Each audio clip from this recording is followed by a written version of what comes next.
Hello दोस्तों, आशा करता हूँ आप लोग ठीक होंगे। स्वागत है आपका अपने YouTube channel only selection point पर। चलिए डिस्कशन करते हैं आज के जीएस का इम्पोर्टेंट एमसीक्यू। इससे पहले चैनल को सब्सक्राइब कर लीजिए और बेल आइकन को दबा लीजिए। देखिए आज का पहला क्वेश्चन दोस्तों, इंसेलवर्ग का निर्माण किस प्रक्रिया द्वारा हुआ है? ऑप्शन ए हिम अपर्दन द्वारा, ऑप्शन बी नदी द्वारा, ऑप्शन सी पवन अपर्दन द्वारा या फिर ऑप्शन डी भूमिगत जल द्वारा। बताइए इसका सही आंसर क्या होगा? इसका जो सही आंसर है दोस्तों वो है ऑप्शन सी, पवन अपर्दन द्वारा इंसेलवर्ग का निर्माण होता है। देख लीजिए, पवन द्वारा जब कोमल चट्टानों को घिस कर समतल कर दिया जाता है तब कठोर चट्टानों के अवशेष कहीं कहीं टीले के रूप में नजर आते हैं, जिसे इंसेलवर्ग कहा जाता है। चलिए अगला क्वेश्चन देखते हैं दोस्तों, निम्नलिखित में से कौन से समूह में दिए गए पर्वत श्रृंखलाओं की उत्पत्ति महाद्वीपीय महाद्वीपीय टक्कर के फलस्वरूप हुआ है? Option A Rocky, Atlas, Ural, Himalaya इसकी उत्पत्ति हुई है, या फिर option B Alps Cascade range, Rocky व हिमालय इसकी, या फिर option C Himalaya, Alps, Andes व एटलस, या फिर option D Himalaya, Alps, Ural व एटलस। इसका जो सही आंसर है दोस्तों वो है ऑप्शन डी, हिमालय जो एशिया में स्थित है, आल्प्स जो यूरोप में स्थित है, यूराल जो एशिया और यूरोप के मध्य प्राकृतिक सीमा बनाता है, और एटलस जो अफ्रीका में स्थित है। इनका निर्माण जो है वह महाद्वीपीय चट्टानों के टक्कर से हुआ है, जबकि अन्य जो हैं जैसे रॉकी का निर्माण उत्तरी अमेरिकी प्लेट और प्रशांत प्लेट के अभिसरण से हुआ है, और वैसे ही एंडीज जो पर्वत है, एंडीज पर्वत की उत्पत्ति भी दक्षिण अमेरिकी प्लेट और प्रशांत प्लेट के अभिसरण से हुआ है या टक्कर से हुआ है। चलिए इसका जो एक्सप्लेनेशन है वो देख लीजिए। देखिए हिमालय, आल्प्स व यूराल, एटलस इन पर्वत श्रृंखलाओं की जो उत्पत्ति है वह महाद्वीपीय प्लेटों के टक्कर के फलस्वरूप हुआ है। चलिए आगे बढ़ते हैं दोस्तों, ये रहा अगला क्वेश्चन, किस नदी को दक्षिण पूर्व एशिया का चावल का कटोरा कहा जाता है? ऑप्शन ए मेनाम या चाओ फ्राया नदी, ऑप्शन बी मेकांग नदी, ऑप्शन सी साल्विन नदी, या फिर ऑप्शन डी इरावदी नदी। बताइए इसका सही आंसर क्या होगा? इसका जो सही आंसर है दोस्तों वो हो जाएगा ऑप्शन बी मेकांग नदी। ये देख लीजिए दोस्तों, देखिए मेकांग दक्षिण पूर्व एशिया की सबसे लंबी नदी है। मेकांग दक्षिण पूर्व एशिया की सबसे लंबी नदी है जो दक्षिण चीन सागर में गिरती है, और इसके द्वारा निर्मित डेल्टाई मैदान को चावल का कटोरा कहा जाता है। जबकि जो मेनाम नदी है, मेनाम नदी को थाईलैंड का राइस बाउल कहा जाता है। मेनाम नदी को थाईलैंड का राइस बाउल कहा जाता है। चलिए अगला क्वेश्चन देखते हैं, हाल ही में माउंट सेमेरू ज्वालामुखी में विस्फोट हुआ, यह किस द्वीप पर स्थित है? ऑप्शन ए संबावा द्वीप, ऑप्शन बी बाली द्वीप, ऑप्शन सी लोम्बोक द्वीप, या फिर ऑप्शन डी जावा द्वीप। बताइए इसका सही आंसर क्या होगा? इसका जो सही आंसर है दोस्तों वो हो जाएगा ऑप्शन डी जावा द्वीप। माउंट सेमेरू ज्वालामुखी जावा द्वीप पर स्थित है। जावा द्वीप जो इंडोनेशिया का भाग है। देखिए दोस्तों, माउंट सेमेरू इंडोनेशिया के जावा द्वीप पर अवस्थित है, जिसे द ग्रेट माउंटेन के रूप में भी जाना जाता है, और हाल ही में इसमें विस्फोट हुआ था। माउंट सेमेरू इंडोनेशिया के जावा द्वीप पर स्थित है, ये ध्यान में रखिएगा। चलिए अगला क्वेश्चन देखते हैं दोस्तों, हाल ही में सुर्खियों में रहा कवरे विएजा ज्वालामुखी निम्नलिखित में से किस द्वीप समूह पर अवस्थित है? ऑप्शन ए मार्शल द्वीप समूह, ऑप्शन बी केनरी द्वीप समूह, ऑप्शन सी कुरील द्वीप समूह, या फिर ऑप्शन डी एलुसियन द्वीप समूह। बताइए इसका सही आंसर क्या होगा? इसका जो सही आंसर है दोस्तों वो हो जाएगा ऑप्शन बी केनरी द्वीप समूह। देखिए कैवरी विएजा ज्वालामुखी केनरी द्वीप समूह के केनरी द्वीप समूह के ला पाल्मा द्वीप ला पाल्मा द्वीप पर अवस्थित है, जिसमें हाल ही में ज्वालामुखी प्रस्फोटन हुआ था, जो हाल ही में ज्वालामुखी प्रस्फोटन के कारण चर्चा में रहा। चलिए अगला क्वेश्चन देखते हैं दोस्तों।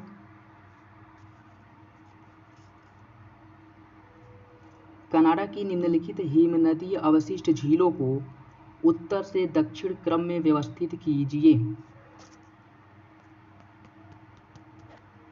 उत्तर से दक्षिण क्रम में व्यवस्थित कीजिए, जैसे ग्रेट स्लेव झील, ग्रेट बियर झील, विनिपेग झील, अथावास्का झील। कौन सा सही होगा? इसका जो सही आंसर है दोस्तों वो हो जाएगा ऑप्शन डी।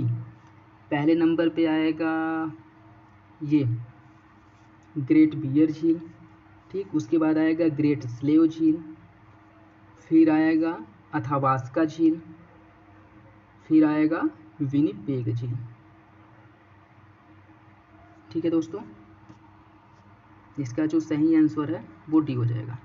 देखिए उत्तर से दक्षिण में व्यवस्थित है, पहले आएगा ग्रेट बियर, फिर आएगा ग्रेट स्लेव, फिर आएगा अथावास्का, फिर विनिपेग झील। ठीक है दोस्तों, चलिए अगले बढ़ते हैं। ये देखिए अगला क्वेश्चन देखिए, भारत के अनुपात में भार के अनुपात में तारों में सर्वाधिक मात्रा में कौन सा तत्व उपस्थित होता है? यहाँ तारों की बात कर रहा है, तारों में सर्वाधिक मात्रा में कौन सा तत्व उपस्थित होता है? यदि वायुमंडल में बोलता तब इसका आंसर कुछ और होता, लेकिन ये तारों में पूछ रहा है। Option A helium, option B nitrogen, option C hydrogen, या फिर ऑप्शन डी नियॉन। बताइए क्या होगा सही आंसर? इसका जो सही आंसर है दोस्तों वो हो जाएगा ऑप्शन सी हाइड्रोजन। देख लीजिए तारों में भार के अनुपात में सर्वाधिक मात्रा में हाइड्रोजन 70% पाया जाता है, उसके बाद हीलियम 28%, कार्बन, नाइट्रोजन और नियान 1.5% पाया जाता है, और लोहा और जो अन्य भारी तत्व होते हैं वो पाए जाते हैं 0.5%। ठीक है, वायुमंडल में तो नाइट्रोजन पाया जाता है ना दोस्तों, वायुमंडल में तो नाइट्रोजन पाया जाता है सबसे अधिक मात्रा में 78%, जबकि तारों में हाइड्रोजन। चलिए अगला क्वेश्चन देखते हैं दोस्तों। ये रहा अगला क्वेश्चन, विश्व की सबसे ऊंचाई पर स्थित सक्रिय ज्वालामुखी कौन है? यहाँ बात जो है सक्रिय ज्वालामुखी की है, आंसर सोच समझ के दीजिएगा। Option A Cotopaxi, option B Ojos del Salado, option C Stromboli, या फिर ऑप्शन डी विसुवियस। बताइए इसका सही आंसर क्या होगा? इसका जो सही आंसर है दोस्तों वो हो जाएगा ऑप्शन बी।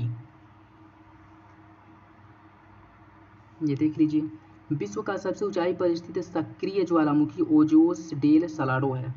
सबसे सक्रिय ज्वालामुखी ओजोस डेल सलाडो है, जो एंडीज पर्वतमाला में अर्जेंटीना चिली की सीमा पर स्थित है। कोटोपैक्सी विश्व का सबसे ऊंचाई पर सबसे ऊंचा ज्वालामुखी पर्वत है, किंतु यह शुष्क ज्वालामुखी। अगर यहाँ वहाँ पे क्वेश्चन ये होता कि विश्व में सबसे ऊंचाई पर स्थित ज्वालामुखी कौन है, तो वहाँ पे कोटोपैक्सी हो जाता, लेकिन क्वेश्चन वहाँ पूछा है सक्रिय ज्वालामुखी कौन है, तो इसका आंसर ओजोस डेल सलाडो हो जाएगा। ये बात ध्यान में रखिएगा। चलिए आगे बढ़ते हैं। ये है अगला क्वेश्चन दोस्तों, निम्नलिखित में से कौन ठंडी जलधारा है? Option A Gulf Stream, option B Humboldt, option C जगरुहास जलधारा, या फिर ऑप्शन डी फ्लोरिडा जलधारा। बताइए इसका सही आंसर क्या होगा? इसका जो सही आंसर है दोस्तों वो है ऑप्शन बी हम्बोल्ट, जिसे पेरू जलधारा भी कहा जाता है, जिसे पेरू जलधारा के नाम से भी जाना जाता है। जबकि अबुलहास जलधारा अफ्रीका महाद्वीप के पश्चिमी तट पे, अफ्रीका महाद्वीप के पूर्वी तट पे प्रवाहित होने वाली गर्म जलधारा है। फ्लोरिडा भी एक गर्म जलधारा है। गल्फ स्ट्रीम भी अटलांटिक महासागर में मैक्सिको की खाड़ी के बगल में, तो उसके आसपास क्षेत्र में प्रवाहित होने वाली ठंडी गर्म जलधारा है, जबकि हम्बोल्ट या पेरू जिसे कहा जाता है वो ठंडी जलधारा है। ये देखिए हम्बोल्ट जलधारा, जिसे पेरू जलधारा के नाम से भी जाना जाता है, प्रशांत महासागर की ठंडी जलधारा है। चलिए आगे बढ़ते हैं दोस्तों। निम्नलिखित नदियों में से अपवाह क्षेत्र की दृष्टि से सबसे लंबी नदी कौन है? अपवाह क्षेत्र की दृष्टि से, अपवाह क्षेत्र की दृष्टि से सबसे लंबी नदी कौन है? ऑप्शन ए क्या नील नदी है, ऑप्शन बी अमेजन नदी है, ऑप्शन सी यांगतेसी नदी है, या फिर ऑप्शन डी मिसिसिपी मिसौरी नदी है। इसका जो सही आंसर है दोस्तों वो हो जाएगा ऑप्शन डी मिसिसिपी मिसौरी। अपवाह क्षेत्र की दृष्टि से विश्व की सबसे लंबी नदी मिसिसिपी मिसौरी है। देखिए अपवाह क्षेत्र की दृष्टि से अमेजन, सॉरी दोस्तों इसका आंसर जो है मिसिसिपी मिसौरी अमेजन होगा। इसका जो सही आंसर है वो है अमेजन। अपवाह क्षेत्र की दृष्टि से अमेजन जो है वह विश्व की सबसे लंबी नदी है, जिसका अपवाह क्षेत्र 70 लाख वर्ग किलोमीटर है। और यदि लंबाई की दृष्टि से देखा जाए तो नील नदी विश्व की सबसे लंबी नदी है, और यदि अपवाह क्षेत्र की दृष्टि से देखा जाए तो की सबसे लंबी नदी है। इसको ध्यान में रखिएगा। चलिए आगे बढ़ते हैं दोस्तों। क्वीनमोड पर्वत श्रेणी किस महाद्वीप को 2 बराबर भागों में बांटती है? क्वीनमोड पर्वत श्रेणी किस महाद्वीप को 2 बराबर भागों में बांटती है? ऑप्शन ए एशिया महाद्वीप, ऑप्शन बी यूरोप महाद्वीप, ऑप्शन सी अंटार्कटिक महाद्वीप, या फिर ऑप्शन डी ऑस्ट्रेलिया महाद्वीप। बताइए इसका सही आंसर क्या होगा? इसका जो सही आंसर है दोस्तों वो हो जाएगा ऑप्शन सी अंटार्कटिक महाद्वीप। देखिए क्वीनमोड पर्वत श्रेणी अंटार्कटिक महाद्वीप को 2 बराबर भागों में बांटती है, और यहाँ की सर्वोच्च चोटी विंसफ मासिफ है, सर्वोच्च चोटी विंसफ मासिफ है। अंटार्कटिक महाद्वीप को 2 बराबर भागों में विभाजित करती है। अगला क्वेश्चन देखिए, डागर बैंक जो मत्स्य उत्पादन के लिए प्रसिद्ध है निम्नलिखित में से कहाँ स्थित है? ऑप्शन ए भूमध्य सागर में स्थित है, ऑप्शन बी प्रशांत महासागर में, ऑप्शन सी उत्तरी सागर में, या फिर ऑप्शन डी अजय सागर में। बताइए इसका सही आंसर क्या होगा? इसका जो सही आंसर है दोस्तों वो हो जाएगा ऑप्शन सी उत्तरी सागर में स्थित है।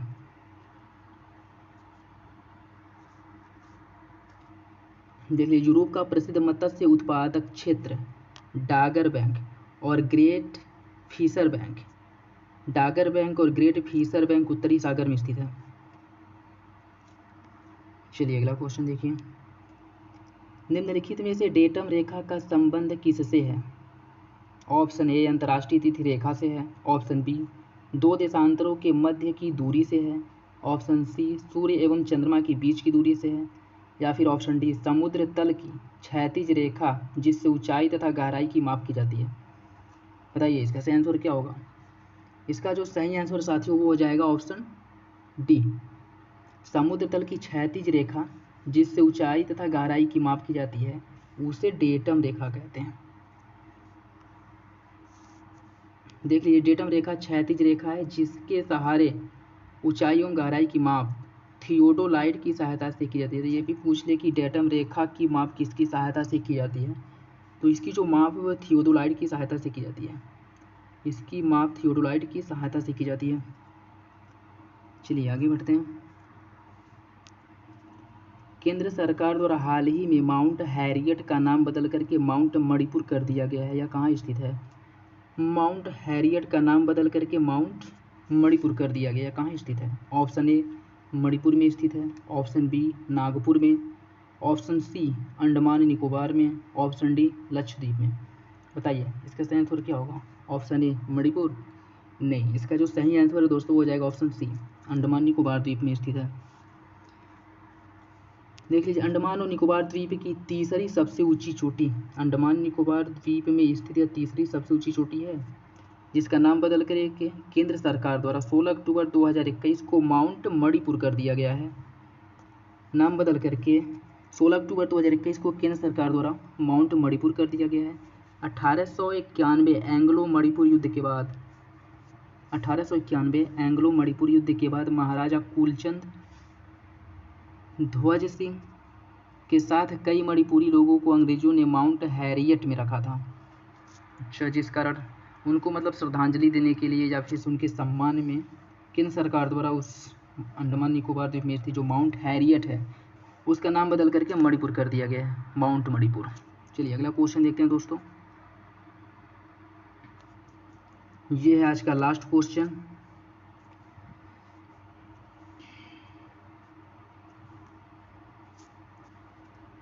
मंत्रिमंडलीय समिति द्वारा प्रस्तावित लुहरी जल विद्युत परियोजना किस नदी पर प्रस्तावित है या किस नदी पर बनेगा? ऑप्शन ए सिंधु नदी पर, ऑप्शन बी झेलम नदी पर, ऑप्शन सी सतलज नदी पर, या फिर ऑप्शन डी चिनाब नदी पर। बताइए इसका सही आंसर क्या होगा? इसका जो सही आंसर है दोस्तों वो है ऑप्शन सी सतलज नदी पर। देखिए, लुहरी जल विद्युत परियोजना हिमाचल प्रदेश के शिमला और कुल्लू जिले में सतलज नदी पर प्रस्तावित है। हिमाचल प्रदेश के शिमला और कुल्लू जिले में सतलज नदी पर प्रस्तावित है। ये था आज का लास्ट क्वेश्चन। आशा करता हूँ आपको लोगों को अच्छा लगा होगा। ऐसे बेहतरीन क्वेश्चंस के लिए वीडियो को लाइक करें, चैनल को सब्सक्राइब करें ताकि मुझे और सपोर्ट मिले। चलिए फिर मिलते हैं अगली वीडियोज़ में, तब तक के लिए धन्यवाद।